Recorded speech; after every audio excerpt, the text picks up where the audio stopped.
Okay. See you on the other side.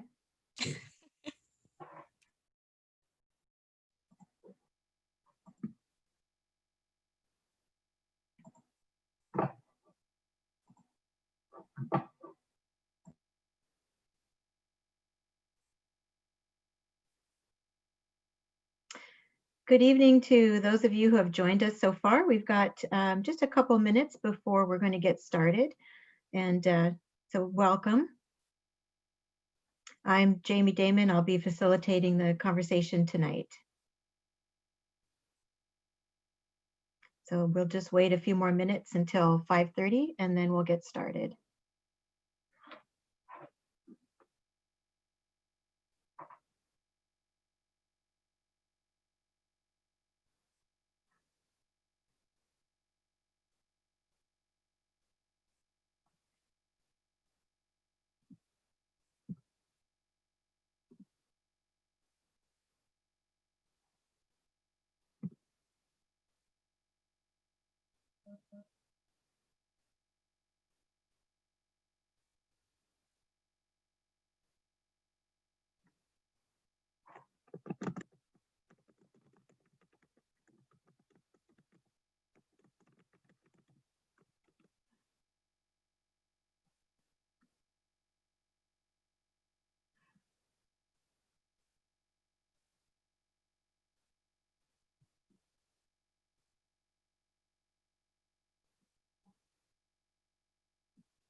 Hey, Erin, can we put the presentation back up?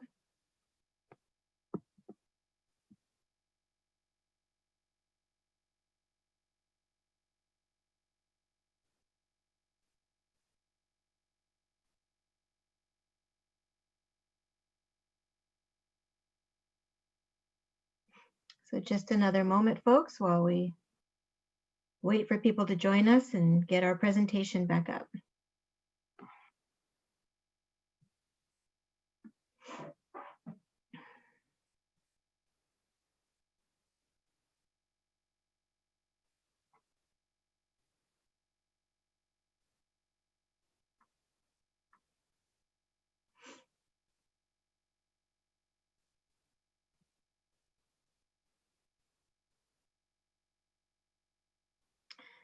So we had about 120 folks register, and I'm only seeing 48 participants. So why don't we wait just a few more minutes for more folks to join us?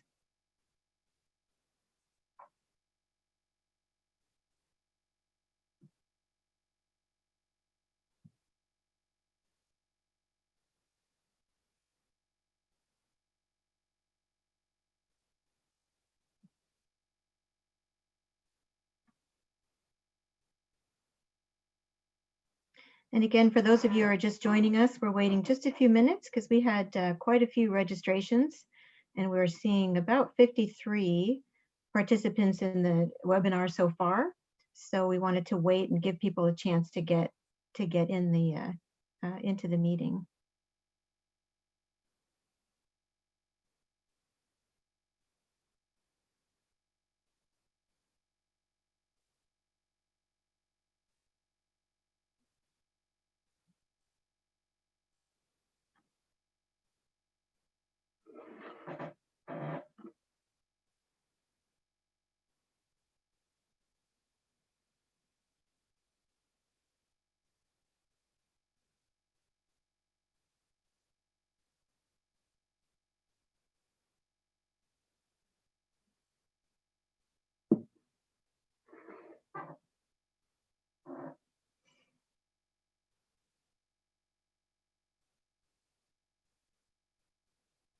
Hello to everybody who's just joined us. We're just waiting for a few more folks to get logged into the webinar.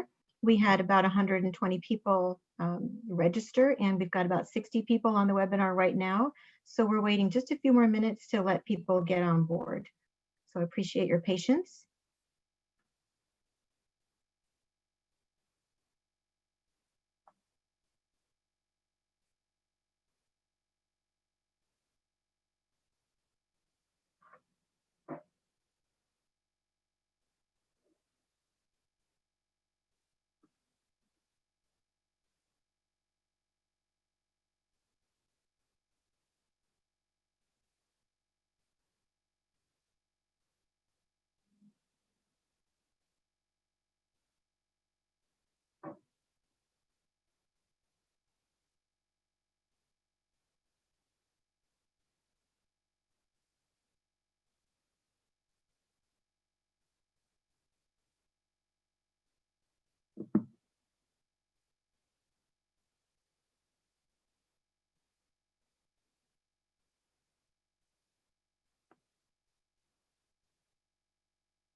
Again, for those of you who are just joining us, we are waiting for a few more folks to log into the webinar. We are planning to start in just a moment. We had quite a few people registered and we're at about 65 participants, and so we wanted to start the meeting with most folks on board.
Thank you for those of you who are just logging in. We are just waiting another minute or so for a few more folks to join.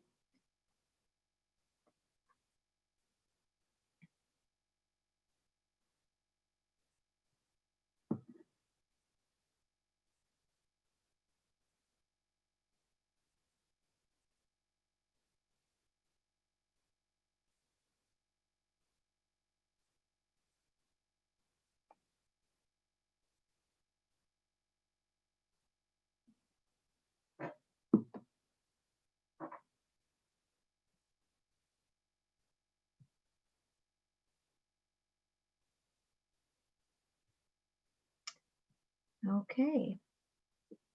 I think we'll go ahead and get started. It's 5:36 and we want to be able to stick with our agenda. So welcome to everyone. This is a community update meeting on the Portland Metro Levee System. Our meeting is expected to go until 7 o'clock. I'm Jamie Damon with Kearns and West. I'll be facilitating the review of the slides this evening. I have a few things that we want to go over with all of you. So Erin, if you can go to the next slide.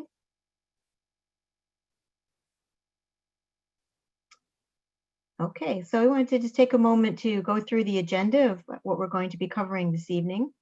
I've got a few tips and just a couple of things for you to pay attention to about our Zoom webinar today. Peggy Yates with MCDD will be offering some information about why the study matters. And then we'll hear some comments from Mike Wells, chair of the MCDD board. We'll pause at that point for a few questions, and I'll get into that in a moment about how you ask questions in the webinar format. Then we'll be hearing from the Army Corps of Engineers about update on the refinement since the tentatively selected plan. Erin, can you go to the next slide, please? And then again, we'll be taking another pause for questions. And then we'll hear from Colin Rowan, Deputy Director of MCDD, about what's next, timelines, and then we'll take some more questions at the end of his presentation. And then we'll be wrapping up just a few minutes before 7. So if you can go to the next slide.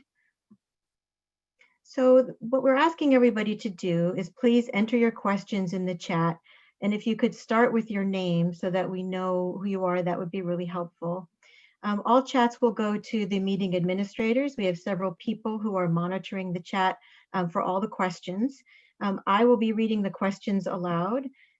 If there are multiple people with the same question, we'll do our very best to ask the questions that are kind of bubbling up to the top of in the priority of, people are asking a lot of the same questions. We'll do our best to ask all the questions that have come through, but given the time constraints, we may not get to every question. And we will be doing a frequently asked questions document after this meeting, so we answer all the questions that have been asked during the webinar. And we'll be distributing that along with posting the recording of the meeting in November. Erin, can you go to the next slide? If you don't have internet, if you're just calling into the meeting on a cell phone, you can text your questions to the number on the screen. So please make a note of that. And we also are monitoring text questions as well. And again, those questions will become part of the meeting record, and we will do our best to answer those questions. We ask that everyone please be respectful of our speakers and of each other in your chat questions as best that you can. And we will be only answering questions related to the conversation that we're having today. Opinions and commentary won't be read aloud during the meeting, but we are recording this meeting and it will become part of the public record. Erin, can you go to the next slide, please? Thank you. A couple of Zoom webinar tips. One is you can adjust the screen so that you can see more of the presentation and less of the panelists on the side by using the oval red center in the middle. There's a bar. And then again, we're asking everybody to please submit your questions using chat. So Erin, can you go to the next slide, please? So after this meeting, as I've said before, we are recording this meeting. We're going to put the recording up on the MCDD website and the Army Corps of Engineers website. Written responses to all the questions received will be distributed and available on the websites in November. And we expect to have a next update meeting in the summer or fall of 2021. Next slide, please. And so with that, I would like to introduce Peggy Yates, who's the Executive Director of the Columbia Corridor Drainage Districts. And Peggy, it's all yours. Thank you, Jamie. I appreciate it. Again, I'll introduce myself. I'm Peggy Kaufman Yates, and I am the Executive Director of the Drainage Districts, which includes Multnomah County Drainage District, Peninsula Drainage District 1, Peninsula Drainage District 2, and the Sandy Drainage Improvement Company.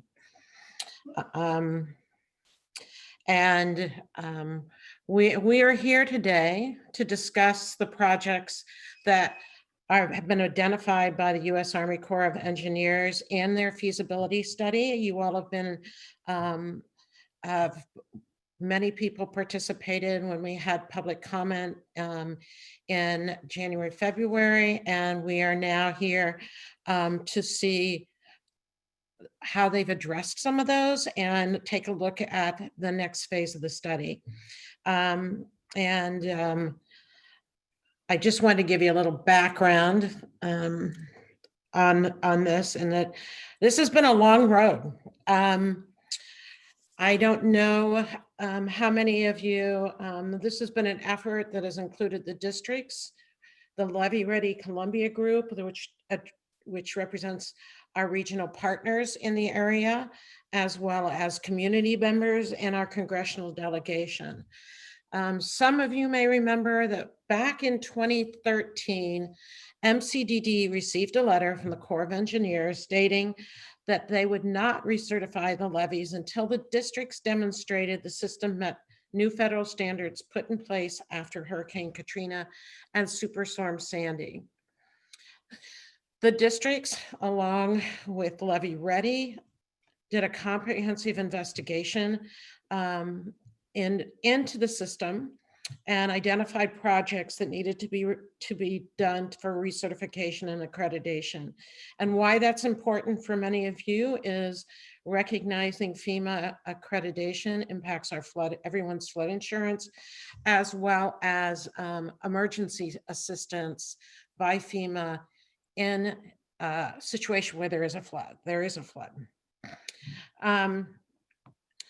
In addition, the district began to work with the congressional delegation to seek some funding for a program that the Corps offers, which we are now a part of, but was the Army Corps of Engineers feasibility study. and to secure that some funding available from the federal government to further assess and look at a potential to modernize and upgrade our system. And this took a number of years, a lot of conversations with a lot of partners in the region, very supportive, to make sure we were on the radar screen. Congress passed a special storm supplemental package after Hurricane Irma and Hurricane Maria to address those the issues that came up in there. And in that process, there was a small set aside in that effort to help communities with flood risk and set up funding for that. A small set aside to do some research or to support feasibility studies. We were very fortunate to receive we were awarded a Corps of Engineers feasibility study. It was fully funded. Many people have to pay partial. We were able to, they paid for the entire study to help to evaluate our flood safety system. Next slide, please. And many of you may be familiar with this, but I just want to kind of ground us all in the conversation. The non-federal local sponsors of this are our 4 drainage districts, which consist of the 4 districts I mentioned. And this system runs along the Columbia River from the North Portland Road to the confluence of the Columbia and Sandy rivers. This represents 27 miles of levee, critical miles of levee, 12 pump stations, and 45 miles of slough, canals, and culverts to protect land and property behind the levees. You may know this history, but I just want to take a few minutes to give a little background. The original system was constructed in the 20s and 30s. Over the years, it has been improved, and we'll talk about some of that in a minute, but we have those improvements have many times been done in cooperation with the Corps of Engineers, with work that was done in the 60s, the 70s, and the 90s to address some of our high water and flood concerns. The Corps has been a partner over those years with the drainage districts. Next slide, please.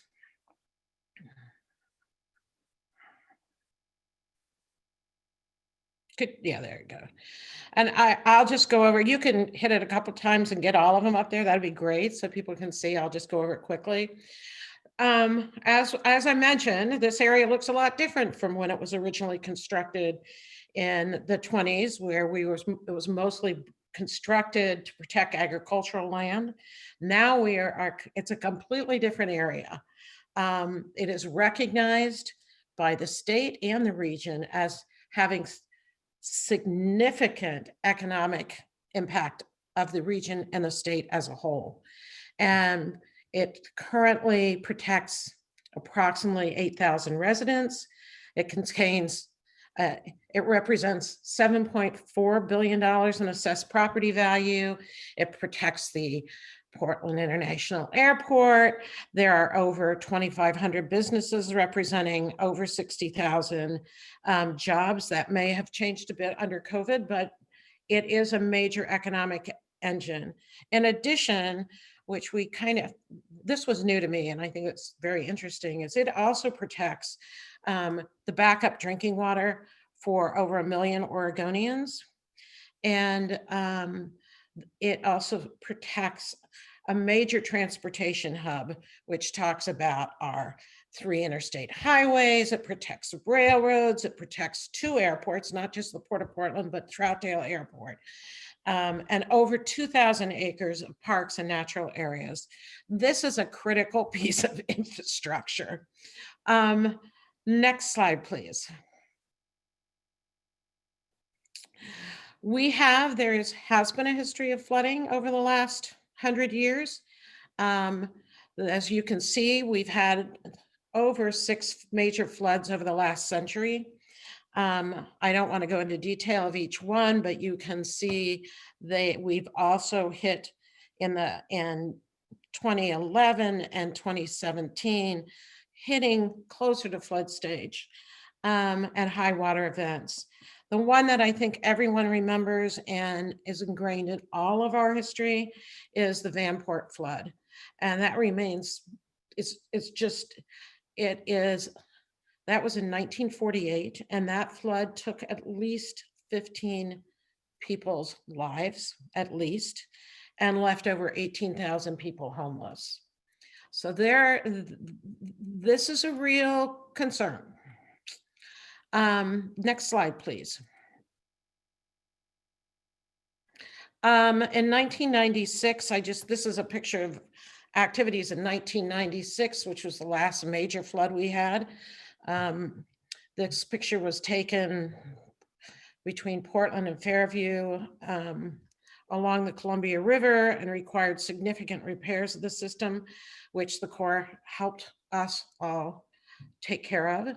The drainage district staff have been incredible in addressing and meeting the demands of the system every day and maintaining the maintenance. And I have to say, we have an incredible crew that does that work, and we have very proactive operations and maintenance activities that we take care of. This slide that you have in front of you now is actually let's see, no, can you go to the next slide, please? I'm sorry.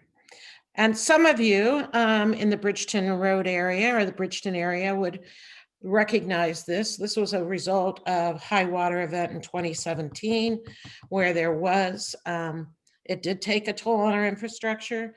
Some of you might remember the damage on the riverside of the levee, and the districts continue to do an excellent job to maintain and repair the system, the overall system. Next slide, please. I think what we all need to consider as we move through this process is to think about the system, the overall system, and all the and the work we're doing in context. We recognize there is aging infrastructure across the nation. It continues to be a challenge, and with a system that was built a century ago for agricultural purposes, with multiple improvements with the Corps and with the district work, it still maintains and is a great system, but we must continue to make investments in it.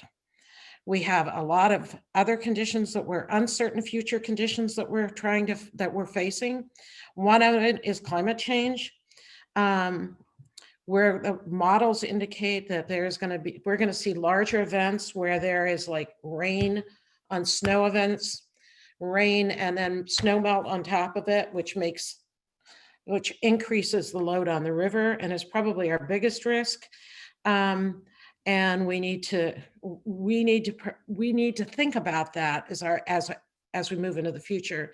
The other issue that we have is the Columbia River Treaty that I think many of you have heard once or twice, which is that working with the US and Canada about the flow of the river and what they hold up in Canada. Our dams on the Columbia, along the Columbia are predominantly there for hydro. They were not really built to be a storage unit. We have really had an agreement with Canada to address that. And as that treaty comes up in the next few years, there is concern of whether Canada wants to continue to provide the same level of service they've provided in the past, which then puts greater impact on our existing system. In summary, I think you can go to the next slide. Oops, sorry, got ahead of you, Mike. I just want to say a couple things. We are very fortunate to have received to be awarded a feasibility study by the Corps in 2018. It provides a rare opportunity to move forward with the Corps. And we have to be reminded, we are one of 32 projects across the country. The Corps takes a look at these on funding the next potential steps based on the impact, what it means to the nation as a whole. This project is of national significance. If we are successful moving through the process, the feasibility is just the first phase of this, and Colin will talk more about the future at the end.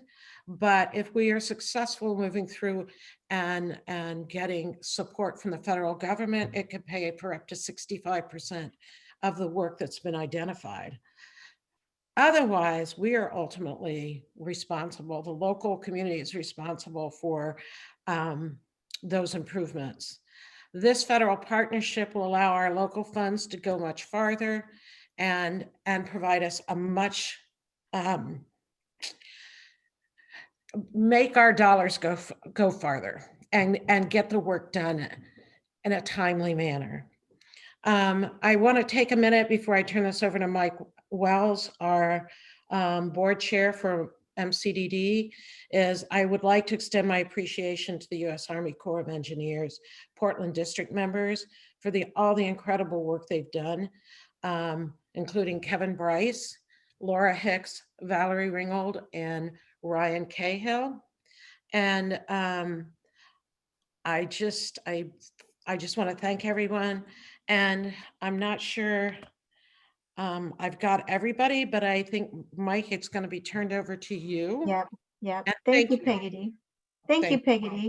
So now we'll hear from Mike Wells, chair of MCDD. And hey, Mike, before you get started, it was brought to my attention that I let people know that they could text in a question, but if you were just on the phone, you didn't see the phone number to text. So I wanted to read that out for people that need to write that down. So if you are calling in and need to text a question, the phone number is 971-285-0677. Thanks. Okay, Mike, it's all yours. Okay. Well, thanks, Jimmy and Peggy. Good evening. I've been on the board for about 8 years and got connected to MCDD through my professional experience developing warehouse and manufacturing buildings within the district as well as beyond in Oregon and Southwest Washington. You may know that MCDD is the only one out of the 4 drainage districts that have staff and equipment. So we operate the full infrastructure system on behalf of the other drainage districts under intergovernmental agreements that are refreshed every few years. Tonight, I'm speaking on behalf of all 4 boards who all meet together at least quarterly. Years ago, the districts began working with the Oregon Congressional Delegation to advocate this New Start program and this federal funding to create the feasibility study is integral for us. The boards believe the core study is our highest probability path of getting federal funding to do the vital upgrades that Peggy described, and we'll learn a little bit more about this evening. Next slide, please. So Peggy talked how we got here, and Colin's going to talk about where we're going, but let me talk about where we're at right now. To put the study in context, we want to take a step back and remind everyone the study represents the first of this 3-phase process. We currently are about 2 years into what we expect might be, say, a 3-year feasibility phase. The Portland district of the court is working on completing the report, but they aren't the ultimate deciders. Rather, it goes on to their headquarters in Washington, D.C. for further review and hopefully final approval. If the report is approved by the Chief of Engineers of the Corps, then it goes on to Congress for further review and hopefully ultimately for funding authorization to pay for the next phase. If we get authorization from Congress, then we can move forward to the subsequent phases. If everything went perfectly, the soonest we would see any construction on these projects would probably be 2025, but it could be many years after that. Next slide. As the non-federal sponsors of the feasibility study, the drainage district boards have made a number of decisions that we've moved through the process with the Corps. For instance, back in October of 2018, we voted to start the study. And then a year later, in October of 2019, we voted to take it out for public review and comment. And that's be the first time that many of you saw it. In April of this year, we agreed to continue moving forward at the agency decision milestone with the understanding that we would continue to work with the Corps in order to integrate community feedback into the plan. The Corps team is here tonight to share those updates to the tentative selected plan that was published in January. We work closely with the Corps to incorporate what we heard from the community, and we hope that we'll recognize as they walk through their refinements. The board of MCDD and the other 3 boards thanks the team from the Corps for slowing down their process to do several neighborhood walks earlier this year and for really listening to the concerns that were raised about the TSP. As we approach the end of the feasibility study process, the drainage districts as the non-federal sponsor have been asked to provide a letter of endorsement to include with the report before it goes to the Corps headquarters next April for final review and approval. The boards of each district essentially have to make a decision about whether or not the drainage district will continue to work with the Corps to pursue the recommendations in the study. Our boards will be working over the next 4 months to evaluate the risks, benefits, and trade-offs and make a decision about whether to support moving forward. Your questions and feedback in this evening's session will be valued in our evaluation. Thank you. I want to point out that if you have any questions or comments after the presentation tonight, we invite you to share your thoughts by visiting this feasibility study page that we have on our website. The address is there on the screen. You might make a note of. We've worked with the Corps to incorporate community feedback whenever possible and continue to do so as we move along. Thank you for your time and your interest. Now back to Jim. Great. Thank you, Mike. So we wanted to pause here for any questions, and there were 2 questions that came in so far. One question we're actually going to answer towards the end of the presentation, and that is which of the original options meet the new FEMA standards for flood insurance certification? And we will be answering that towards the end of the presentation. Another question that came in is asking about, we want to know what the options are that have been selected and how that will affect our lives and property. And that's exactly what the Corps is prepared to talk with you about right after, the very next set of slides is that. So, okay, so with that, I think what we'll go ahead and do is move to the Corps. So this is Laura and Ryan. So Erin, can you go ahead and move to the next slide? Great.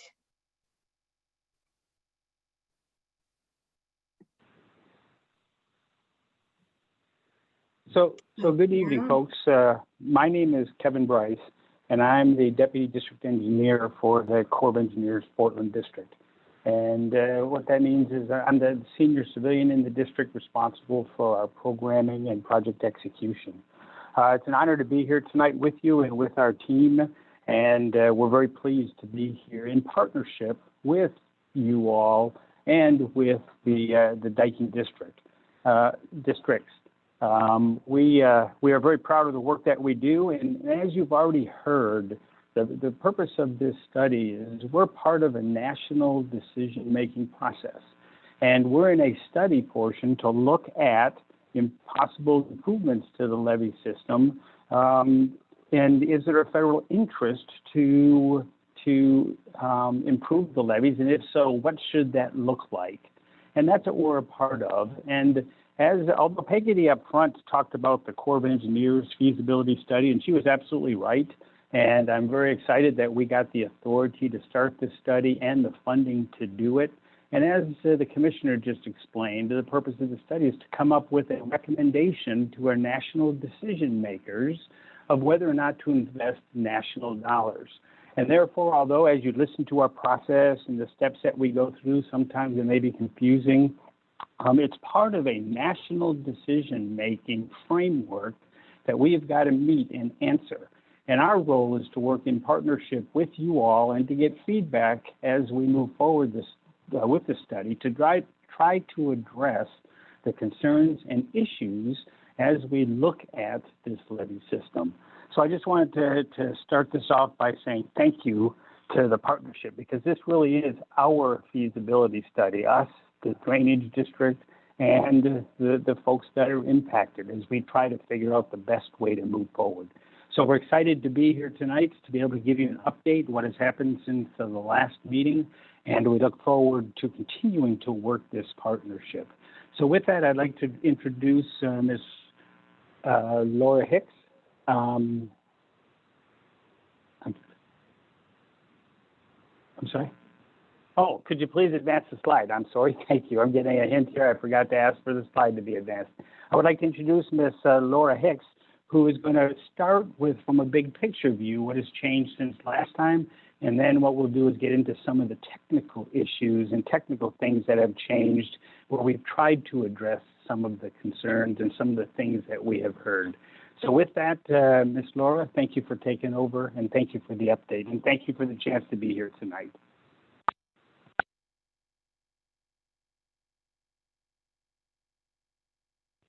Thank you, Kevin.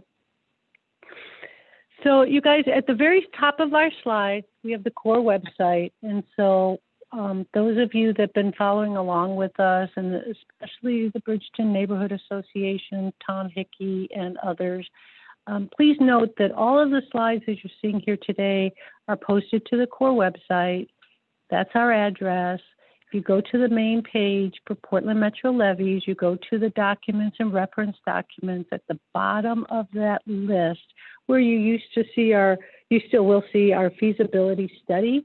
At the very bottom, you'll see today's date and the slide deck. So if anybody would like to have all these slides, they're available on the Portland District website. Next slide, please. So I want to talk to you guys about what was the agency decision milestone that we had. We had that on 15 April 2020. And then secondly, what the Corps is working on now and what those refinements look like to the TSP. And specifically, we're going to touch on very quickly the hazardous and toxic radioactive waste. The Corps calls that HTRW.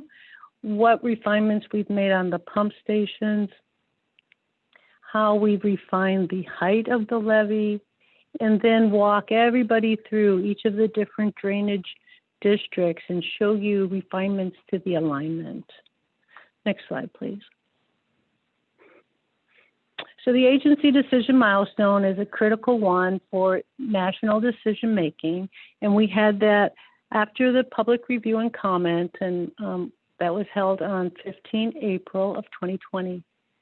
That was one of the meetings that Mike talked about, that we went in front of the boards and we told them where we thought we should be moving forward. We got the endorsement from the board members, go in front of the Corps of Engineers decision makers to talk about the agency decision milestone.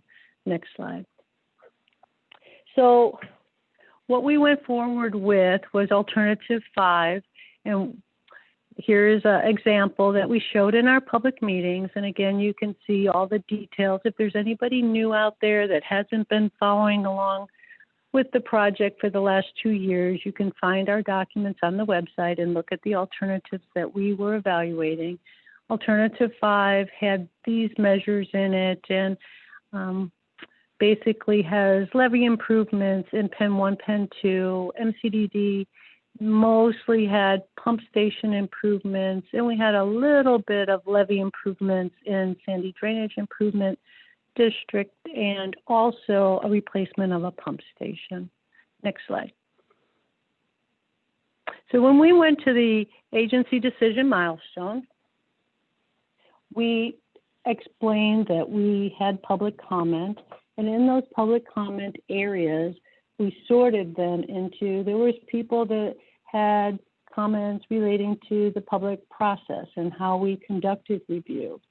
We had a lot of comments about the alternatives and viewpoints on ones that individuals favored and ones that individuals didn't favor.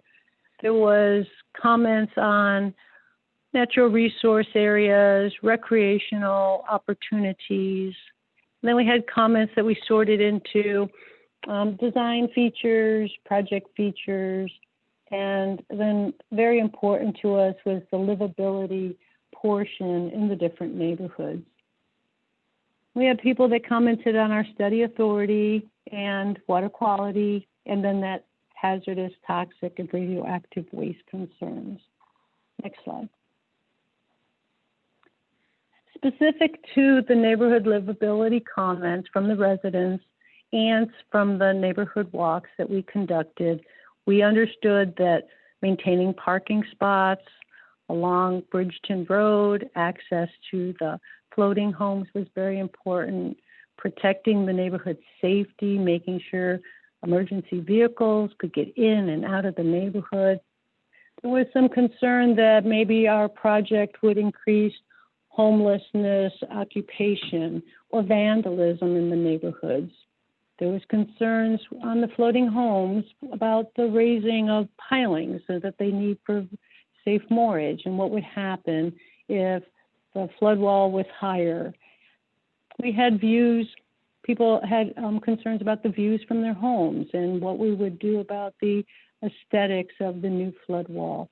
Changing traffic patterns was a major concern. We had people talk to us about construction duration and the impacts from noise or traffic interruptions. And those things were other things that we took into consideration. And then, of course, dividing the neighborhood with the flood wall. That was a big one, and we heard that. We've taken that into consideration. We talked to our higher headquarters about that as we approached our agency decision milestone. Next slide, please.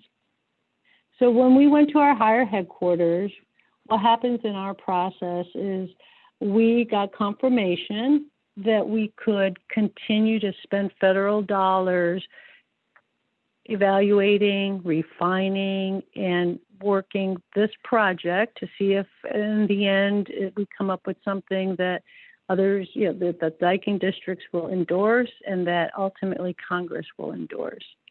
So we got the thumbs up that we could continue to do that and continue to invest federal dollars in the feasibility study. So with that, the next step is, how do we make refinements? Next slide, please. So what we're working on now, maybe the next slide as well, is refinements. And the first one I want to talk to you guys about is the HTRW. And so I'm going to turn over the presentation to Ryan Cahill. He's our tech lead, and many of you have met him. We've talked to you on different occasions, and he'll walk you quickly through those, and then we'll get to the important part about the alignments and what they look like in each of the different drainage districts. Thank you very much, and now it's Ryan.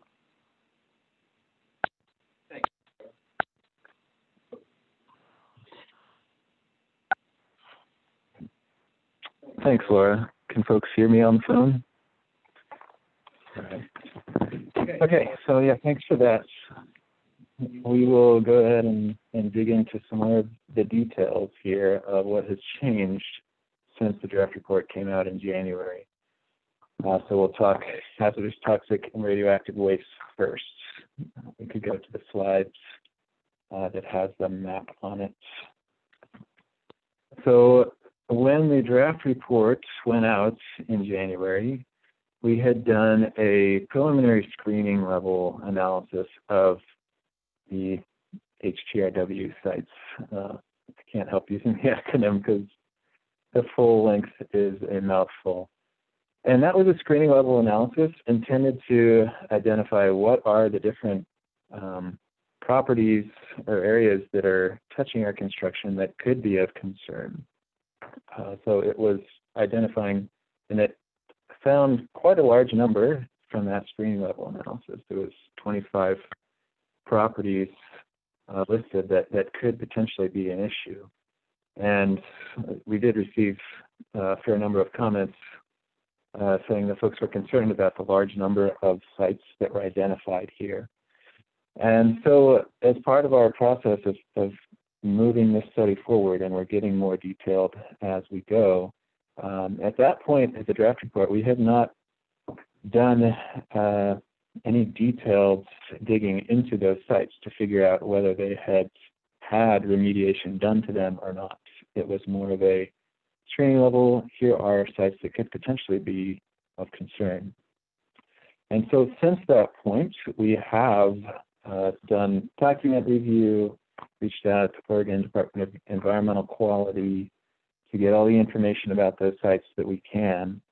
And as we've done those investigations, it's found that the vast majority of those that we had flagged, there has been cleanup actions taken. So we've found that there's been no further action, memos issued by DEQ, and there's no other land use restrictions on the sites that we had flagged before. So there still is one site that may or may not be a concern. We don't have enough information on it right now to actually say that it is or is not a problem. It's at the northeast corner of N1 by I-5. And so what we're proposing here is that after the feasibility phase ends and we move to the more detailed design phase, that we would do a more detailed investigation at that site, where we would go take soil samples, do lab testing to figure out if there is an issue there, first of all, and then if there is something, then figure out what types of remediation steps would be needed there. So that was one big change from the draft report to where we stand today, was that the majority of those sites that we had flagged are not anticipated to be a concern anymore.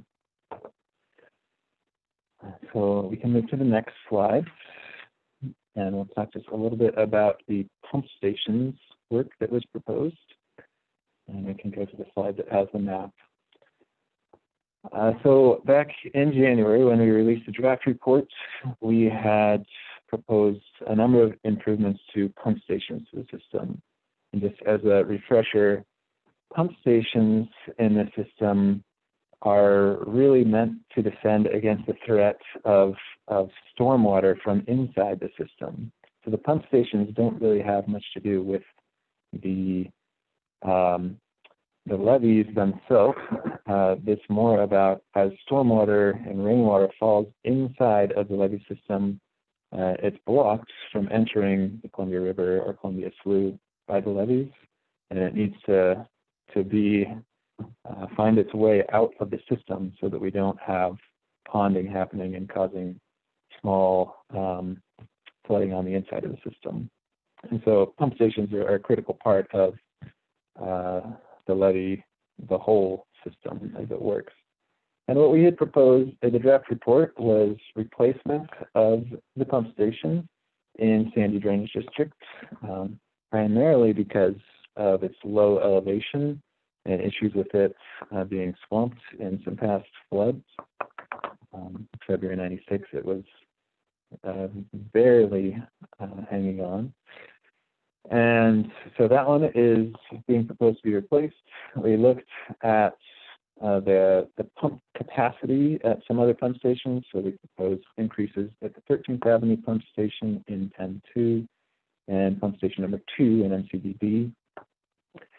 And then we identified that there could be some improvements that would yield dividends on the trash racks and the trash rakes at 3 pump stations in the draft report, so that when the pump stations are needed the most, that we're reducing the chance that there's trash and debris that would enter those pump stations and cause pump failure.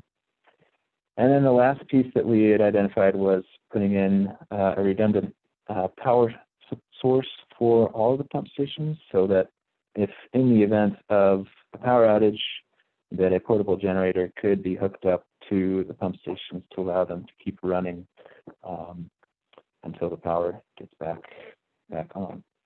So that was what was in the draft report. We go to the next slide. And this is a lot of text, and these slides will be available, so you can look at this in detail after the meeting. But as we looked at the original improvements, we identified that there were a few measures proposed at the pump stations that weren't going to meet core policy to be included in the federal project. As I mentioned, the pump stations that are associated with the levee system from the core federal perspective are there to get water out of the levee system, rainwater that falls, to get it out into the Columbia River and the Columbia Slough. There are a few other pump stations within the drainage district that are very important to move water around. There's a couple by the airport that move water around within the system, but they're not directly pumping water out of the system. And so as we looked closer at core policy, we determined that those improvements at the Broadmoor and the AirTrans pump station don't qualify for federal, to be a part of the federal project. So those improvements were taken out. What was proposed there was some trash rack and trash rake improvements there. So you could go to the next slide just as another overview that has the map there. So those improvements are no longer a part of the design. That isn't to say that those pump stations aren't important. MCDD operates those pump stations, and they're very, very important for the airport and other businesses in that area, but that responsibility will continue to be MCDD's to do the operations and maintenance of those pump stations. Okay, so otherwise, most of those other measures that were proposed at the pump stations in the draft report are very similar in our refined analysis right now. Okay, so we can move on to the next slides. So now we'll talk more about the levee system.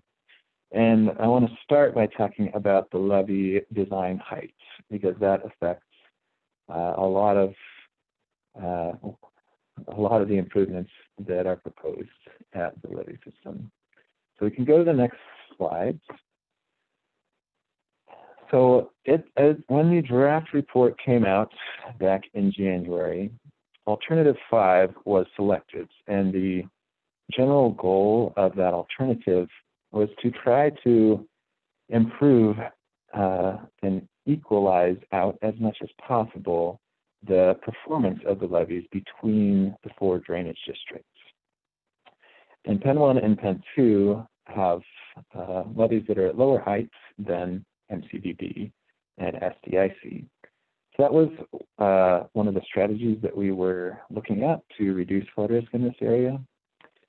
And at that draft report stage, we identified that a height of 40 feet NABD 88 looked like that would work, that would provide good life safety benefits as well as economic benefits compared to the cost that it would take to upgrade the system there. But that was at the draft report phase. We did not do a detailed analysis of all of the different potential levee heights. We essentially looked at 40 feet and said that works. We did look at one other height that was higher than that early on and saw that that did not pencil out. So we saw 40 feet and saw that that looks like that might be the upper bound of what we could raise these levees to in this project. Since that time, we have tried to dial in that height in more detail. And always when we're doing improvements to levee systems, life safety is paramount for us. So that's something that we had to consider first off of is considering a height lower than 40 feet. What does that do for life safety for us? And what we found was that there was not a significant difference in life safety performance from having a slightly lower height. And that's mainly because evacuation orders are issued well in advance of the Columbia River coming close to overtopping the system, and that there is adequate warning time for folks to leave the system when there is the threat of overtopping, when the water gets so high that it's coming over the top of the levees. That is an extreme event, and with our forecasting, we have some advanced warning of that happening. So we looked at that first and saw that from going from 38 to 40 feet, that doesn't really provide any real substantial change to the warning time that folks have to leave the system. So we looked at that and said, okay, from life safety, there's not a huge change there. So now we were looking at the different heights a little bit more on the economic side of it. And so we did. We looked at heights of, what if we tried 39 feet or 38 feet? And we looked at the costs that it takes to bring the levee system up to that height versus the flood risk benefits that we get from that. And what we found was that 38 feet for Pen 1 and Pen 2 was that sweet spot of maximizing our benefits compared to our costs. So I think we can go to the next slide just to visually show what happens when that height goes down a bit, that it's not just the height comes down and that's it. As you decrease the height of the levee, the horizontal footprint of the levee shrinks as well. So you can see in this image, as the top comes down, the sides come in as well. So that means less encroachment onto properties. And even that lower height changes the decision making of whether flood walls are needed or embankment raises are possible. So we'll get into all that now as we talk about the alignment of our refined design. We can go to the next slide on alignment. And the next one that shows the map. So I'll be mostly focusing on the Pen 1 and Pen 2 areas, as those are the areas that have seen the most change since the draft report. I'll touch on the other levee improvements that are there in MCBD and SDIC at the end, but there's much less change in those areas. And we'll work clockwise around the system. We can go to the next slides with the table. I won't go through this table on this slide so that we can get to the maps. This is more for reference if you're looking at these slides afterwards. Just summarizes for each of the different portions of levee what was proposed at the draft report stage back in January, and then where we stand now in this refined design in blue. So you'll see that color scheme in the next slides, where the draft report was in green, and now where we stand is in blue. Okay, so we can move to the next slide, and we'll talk about Pen 1, Columbia SLOUGH. So we'll show on all of these next slides, we'll be showing two maps that show the same area. It's kind of a before and after snapshot for you, where this upper map with the green shading, that shows what was proposed in the draft report, the alternative, the project footprint. So where we are making changes to the levee system is in green. And then on the map on the bottom shows where we stand now. That blue, those blue lines show the edges of where we are doing work. I didn't fill in the blue polygon just so you could see a little bit what is underneath there. There is work happening all within that blue area. So for Pen 1, Columbia SLOUGH, the changes since the draft report, as that height came down, obviously that reduces the horizontal footprint as well. So there's less impacts to the properties on the north side of Columbia SLOUGH. So in this area, we'll be filling in a few low spots. There's a bike path on top of the levee in this area, so where we're doing work, we'll replace that. And then we'll also be putting in what we call a tow drain right on the land side of the levee, which is to help this levee system out with seepage when we do have high water on the Columbia, so that this portion is much more reliable and can withstand those high water events. So that's being placed as well. There's some roadway work that needs to be done, but it's temporary construction impacts in this area where we need to do some work, but then the roads would go back in the same place where they are now. Okay, we can go to the next slide. Moving clockwise, this is the Penn 1 Railroad embankment. That golf course there is Heron Lakes Golf Course. And what's being proposed here is fairly similar to what was in the draft reports. There's a new levee proposed that is parallel to the existing railroad embankments. And that spans all the way from Columbia Slough on the south up to the northern edge of the golf course there. The changes that have happened since then, since the draft report, is that, again, with that lower height, that reduces the footprint a bit.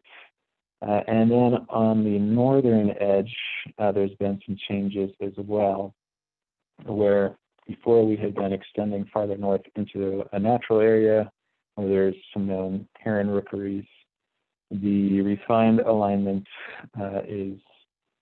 ends further south and then connects across the railroad tracks down at that more southerly location. So that is the Penn 1 proposal, or the railroad embankment proposal. Now we could go to the next slides, which zooms into that northwest corner of Penn 1. And this area is where we're transitioning from that parallel levee that goes parallel to the railroad embankment. And then we're transitioning into a flood wall segment here that, again, would also parallel the railroad embankment. So we do need to cross this these railroad tracks here that peel off to the east. Call this the railroad spur. So we would cross that and then join in with create a new flood wall that would then join into the existing flood wall farther north. Can move to the next slide. So now we are looking at Marine Drive on Penn 1. The Columbia River is just to the north of the map there. And in this area, there's an existing flood wall that already meets that design height that we were looking at. So the design here is to keep that flood wall in place, but install, we call it scour protection, on the land side of that flood wall, so that if water does start coming over the top of that flood wall, that it doesn't eat away the foundation of the flood wall and cause failure of that wall, but that there's some resistance to floodwaters if they start coming over the top of that flood wall. So it'll look kind of like a sidewalk right next to the existing flood wall to defend against waters coming over the top of it. Okay, we go to the next slide. And we're moving to the east now, Penn 1. You can see I-5 on the east part of that map. There's not a lot of change to this area from the draft report. A new flood wall was proposed in the draft report. In our refined alignment, it's also a new flood wall. We've just identified some areas that we need to build closure structures. And I should have mentioned that closure structures are intentional gaps in a flood wall to allow for everyday use for people to access driveways and roadways that they need access to. But when floods are forecast and we do have that high water, those gaps in the flood wall get filled in with, we call them closure structures, so that we have a complete line of protection but that flood wall is one solid defense against the flood wall, against the floodwaters, instead of having holes in the flood wall. Okay, so that was pen 1. We'll Hey, move Ryan. over to pen. Hey, Ryan, Yeah. before you move on, there are a couple of clarification questions that came in about your last presentation. If you could just address real quick. Sure. One of them is the Penn 1 railroad embankment where the Vanport flood breached? Yes, that is, I think, slide 23. That railroad embankment right by Heron Lakes Golf Course is where the Vanport breach occurred in 1948. And that railroad embankment was not ever designed to be a levee. And so we have very low confidence that it would perform if we had a high water event similar to what we had in 48. Okay, great. Thank you.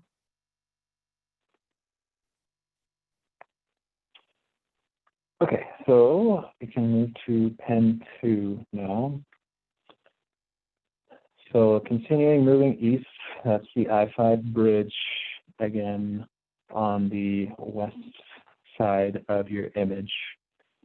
And this is where we see some more significant changes to the design, where in the draft reports, we had proposed a new flood wall in green that ran right along the existing levee, so putting on a flood wall on top of the existing levee. With the drop in design heights, we have enough room to raise the levee in this section with earthen materials. So we're looking at raising this area about a foot or so, and that's what's planned right now. We heard some concerns about visibility from residents on this area, and the amount of raise here is pretty minor with the revised design. So that was a pretty significant change from the draft report. We can move to the next slide. So this is the Bridgeton Road area in Pen 2. And this was an area that we received many comments about, as Laura referenced, because in the draft report, a flood wall was proposed that ran alongside Bridgeton Road in this area. As we have looked at the refined design, it's the option of raising the embankment itself and the roadway on top of that is much more feasible with the smaller amount with the lower height that we're looking at.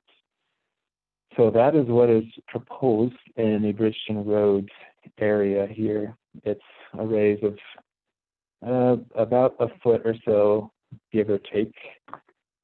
And this solution, I think many of you also had sat in on, we did a recorded YouTube or recorded team meeting that we posted onto YouTube to talk about the different design options that we have in this area, how reliable we think the levee performance would be, impacts to the neighborhoods and residents and emergency vehicle access, and all those concerns that we had heard.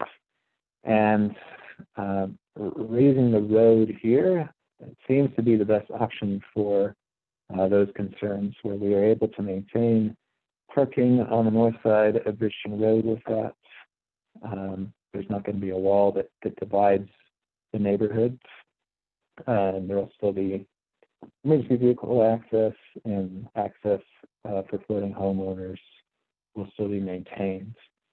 So there's a lot of positives that come with this concept of raising Bridgeton roads.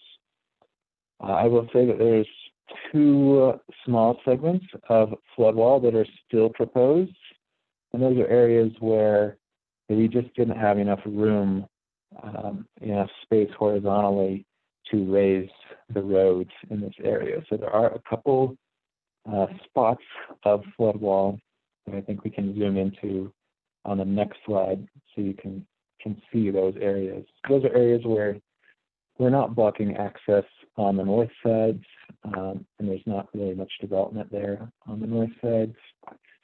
So you can see in this upper picture, that's one section of flood wall, and then the view from the street on the right. We're looking at about a 2-foot tall flood wall that would go on the north side of the road.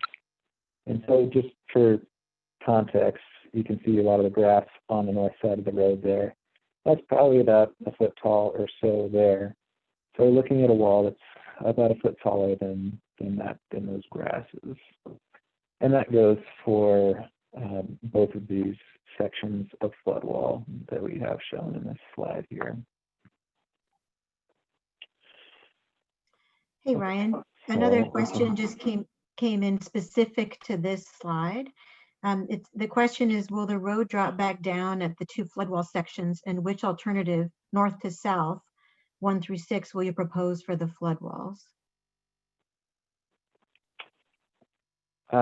So yeah, the road will have to have a little bit of, essentially the road in these images will remain as it is.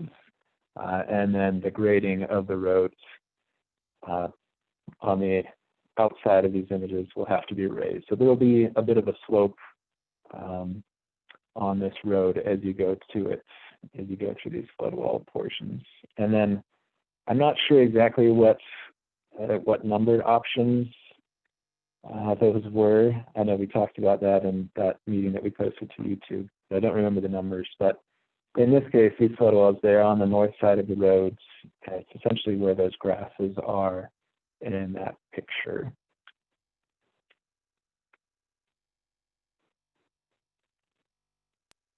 Okay, and Ryan, how many more Right. slides do you have? Because we've got a number of questions to address, and then also some things to hear from Colin.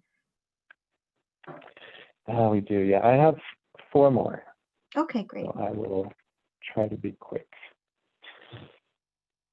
So next up is the Penn 2 East Columbia Homes slides. Slide, I'm not sure what number that is. In this portion, in the draft report, we had proposed a flood wall in this area that would run along the north side of Marine Drive. And this, kind of similarly to what is being proposed at Bridgeton Roads, this portion is also proposed to raise the levee in this portion and have, which is effectively raising Marine Drive in this area.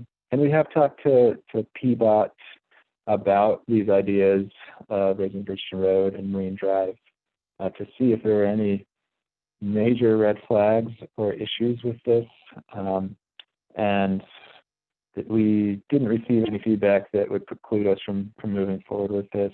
And there are some potential bike and pedestrian improvements that might be complementary to this idea. So the revised alignments eliminates the need to have flood wall in front of homes and then all the associated closure structures with that. Okay, we can go to the next slide. Penn 2 Columbia Slough is on the south side of Penn 2.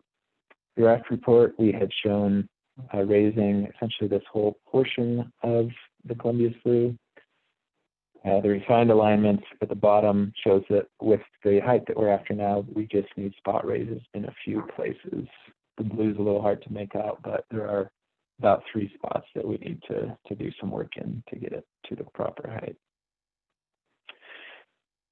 Okay, we can move to the next slides where we'll touch on the improvements to MCDD and SDIC.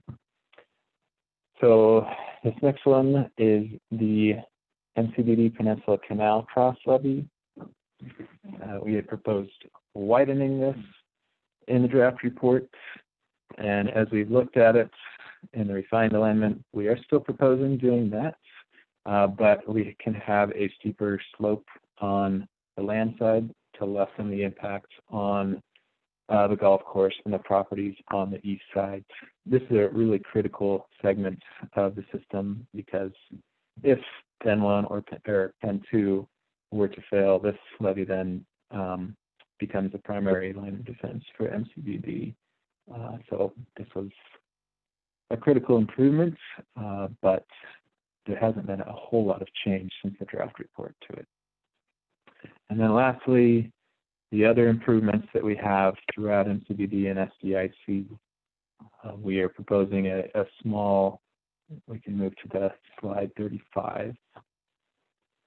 We're proposing a small spot raise up by Brighton Beach Park in MCDD, and then another spot raise down at the far southeast of the system by the Troutdale, the Columbia Gorge Outlet Mall there.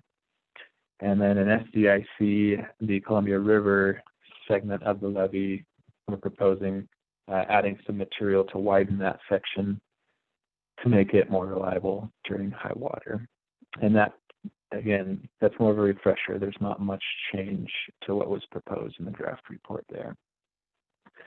I apologize for taking a good chunk of time, but there was a lot to update on this. I will stop there. Great, thanks, Ryan. There's a few questions that came up as a result of your presentation. And so let's take a minute, a couple minutes to answer those. And then we'll move over to Colin, and then we'll open it up for a few questions after that. So one of the questions, Ryan, that came up had to do with closure structures, and it was related to the Pen 1 slides.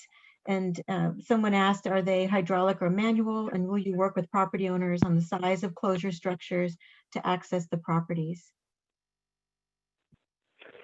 Yeah, I can answer that. So the closure structures that are proposed are manual. We are proposing materials that we don't need heavy machinery to operate. The existing closure structures in Pen 1 require a lot of heavy machinery to operate. So we know that there's going to be a lot of demands for that machinery when there are floods happening. So we want to propose solutions that can be installed by manpower. So that is proposed in Pen 1. And yes, of course, when there is high water forecasted, we will be working with residents and informing folks that, hey, we're thinking about putting up this closure to defend against floodwaters. That would be a key part of the emergency action plan that the levee districts have.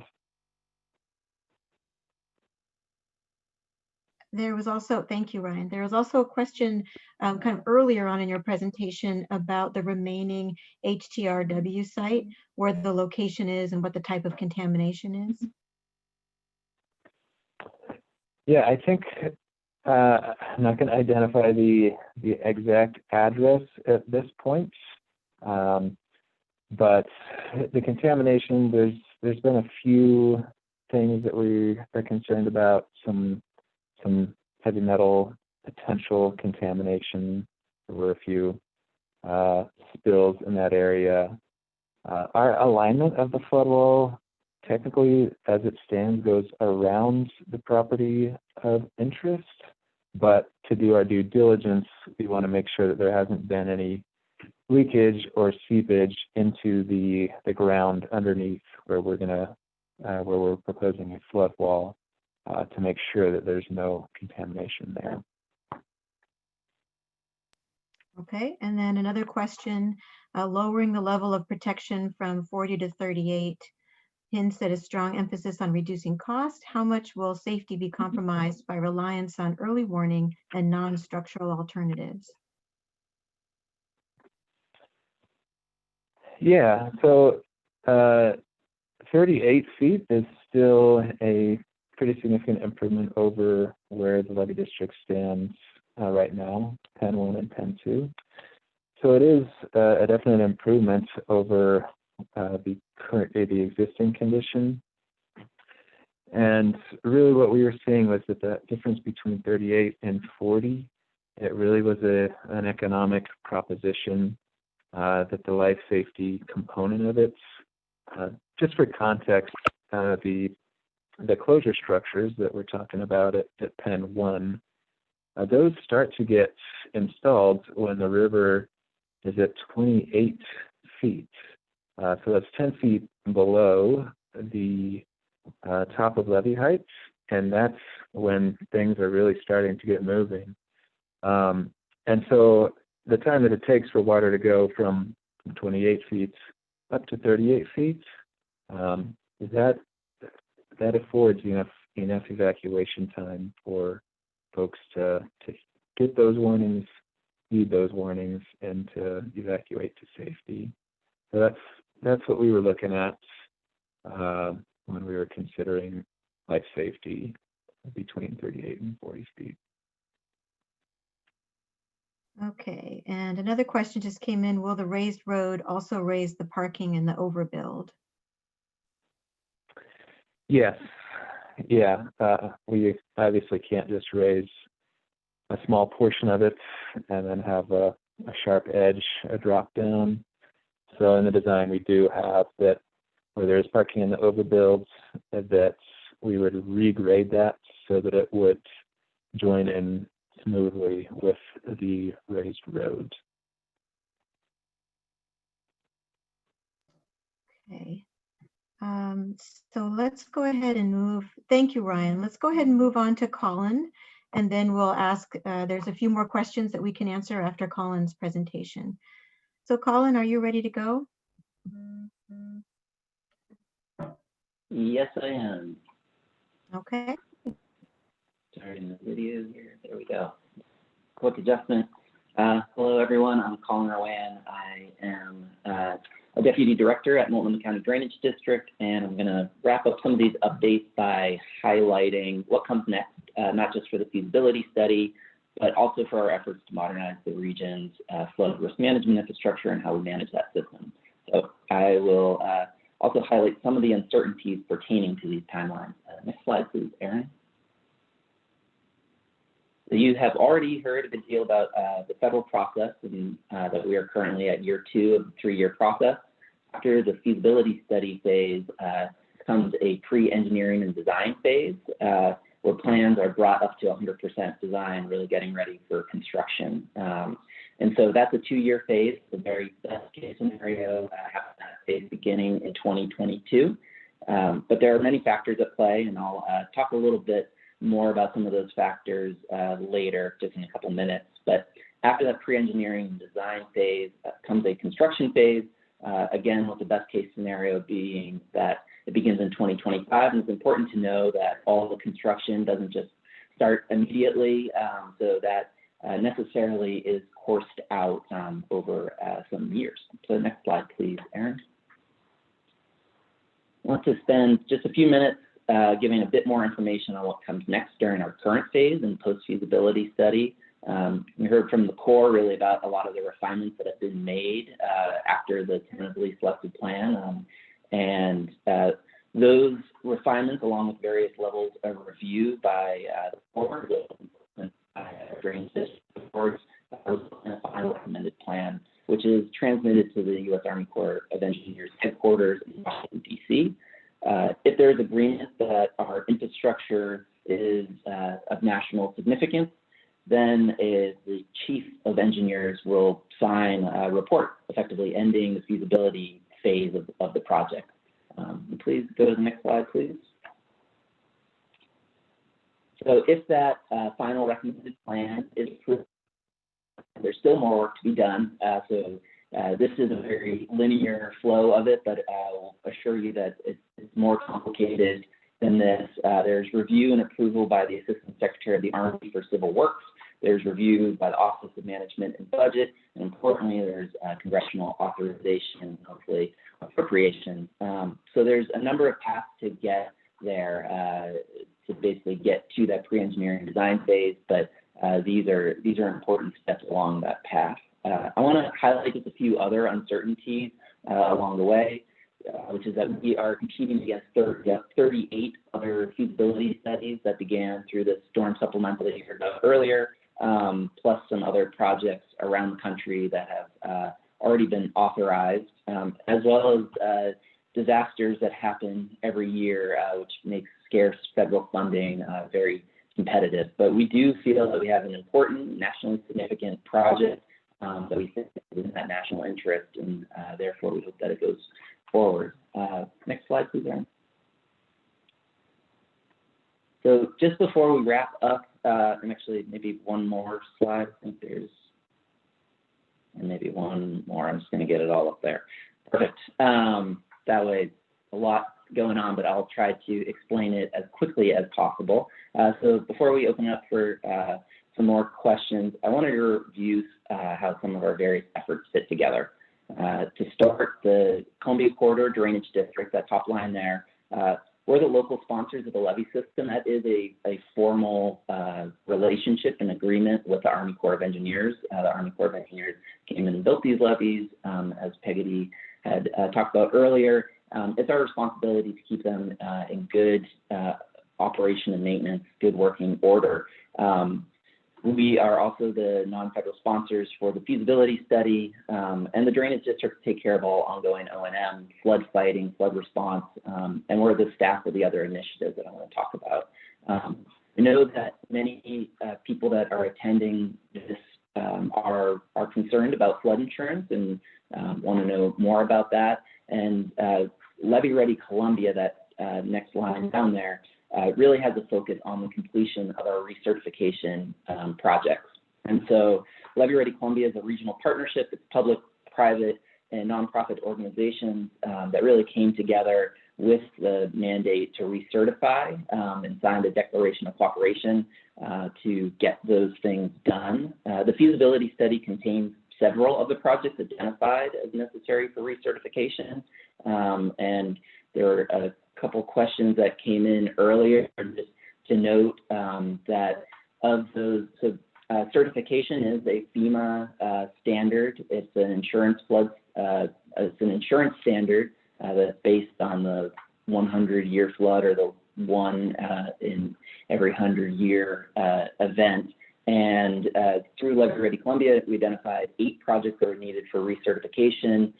4 of those projects are addressed in the feasibility study. So the feasibility study is focused on overall flood risk reduction for the system. And just so you know, any of the projects that the Corps builds will meet those certification minimums, but again, they are really focused on overall flood risk management and not an insurance standard that's within the FEMA certification. And so we can assure you that Levee Ready Columbia will continue its efforts and make sure that those projects are recertified. One goal of that partnership and agreed to in the Declaration of Cooperation was the need for a more modern and sustainable governance structure. As we talked about a little bit before, there's 4 independent drainage districts that have done an excellent job maintaining this system, but as the systems become more complex, so has its need to really operate as a single system. And so that's where that next line down, the Urban Flood Safety Water Quality District, comes in. So the Urban Flood Safety Water Quality District was created during the 2019 legislative session, Oregon legislative session, at the request of the drainage districts and the other Levee Ready Columbia partners. The district has larger boundaries that account for an area where people are receiving the benefit from the infrastructure, has a much broader financial toolbox, and has an expanded set of authorities that allow for a more holistic and integrated approach to floodplain management. So there's a lot of work to be done to set up this new district, including establishing a new revenue structure. So while that happens, the drainage districts will continue to maintain and continue to do the O&M and respond to floods. And the Urban Flood Safety Water Quality District will focus on setting up that sustainable revenue structure and incorporating all of its broader mandates. So I just want to summarize this by saying that the new district will eventually be able to call for the dissolution of the existing drainage district. All these pieces will fit together under, be taken care of under a new umbrella. And the feasibility study is important to these overall efforts because it provides a comprehensive approach to evaluating and strengthening the infrastructure. So I will leave it there because of short on time, but I just wanted to thank you all for taking a look at how all these various pieces fit together, all while stressing the need for flood risk reduction. Thank you. Great, thank you, Colin. Hey, we're coming up against the our 7 o'clock time, but there are a couple of questions that I wanted to make sure got in the mix, and then any questions that we don't answer, we're going to put in the frequently asked questions. There was a question that came up from a couple folks earlier in the presentation, and this is a question for Laura or Ryan about impacts to trees and about revegetation and planting of trees. Can either of you talk about that one just a little bit?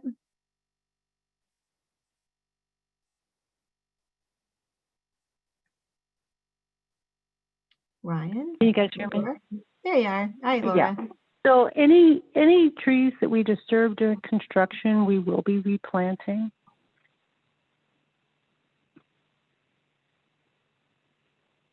Okay. And we had a question come in about would this project be part of a WRDA appropriation or separate funding? Good question. So we need an authorization, and those typically come, and we call that WRDA, the Water Resource Development Act. We need an authorization, and this would need that. And then we will seek and budget for federal appropriations. And so WRDA is not an appropriations act, it'd be an authorization act, but yes, we will need it for this project. Over. Okay, and then there was one more question that just came in. Let's see if I can go back and get it. Just a minute, I keep scrolling right by it. There it is. When you move into the pre-engineering and design phase, would you anticipate all the projects going out to bid for engineering at the same time? Or would the Corps manage these as a single project or as multiple projects? Oh, that's another great question. So it'll always be one project. We may not have the ability to construct it all within one contract, and that will depend upon those appropriations. And so depending upon how much money we receive, will help us determine year by year how many contracts we may have. We can seek a continuing contract clause where we might be able to have one contractor build it over several years. But again, that will take a special permission that we have to get as we budget. Over. And then there was a question asked right at the beginning of the presentation about which of the original options meet the new FEMA standards for flood insurance certification. Yeah, and so I think what Peggy was trying to say is there's certain things that Levee Ready Columbia and the drainage districts are working on. Those initiatives are very important to the accreditation. However, anything that the Corps of Engineers does in the way of improvements that we're presenting here, if we're able to build them, they will meet the FEMA standard. But this project is not trying to satisfy all the requirements for the accreditation, if that makes sense. Over. Okay, I think that is all the questions that we can answer in the presentation tonight. So with and Jamie, that, we will ahead, take Laura. all the comments, and the Corps will provide answers to them on our website. Just give us a little bit of time to digest it, but we will post all answers that we didn't have time for tonight. Over. Yeah. Okay, so with that, on our last slide we have here, and here we are right at 7. Again, we mentioned this in the beginning, this entire meeting has been recorded and it will be posted on the MCDD website as well as the Corps of Engineers website. Written responses to the frequently asked questions will be distributed on both the websites in November. There were a number of other questions that we weren't able to get to tonight, and so we'll provide written responses to that. And then we're looking at an update meeting in the summer or fall of 2021. So with that, I think that we are done for the evening. We appreciate everybody's sticking with us for this hour and a half, and or 2 hours rather. And we really appreciate the questions that people have asked and your time with us to learn more about this tonight. So thank you, everybody, and have a good evening.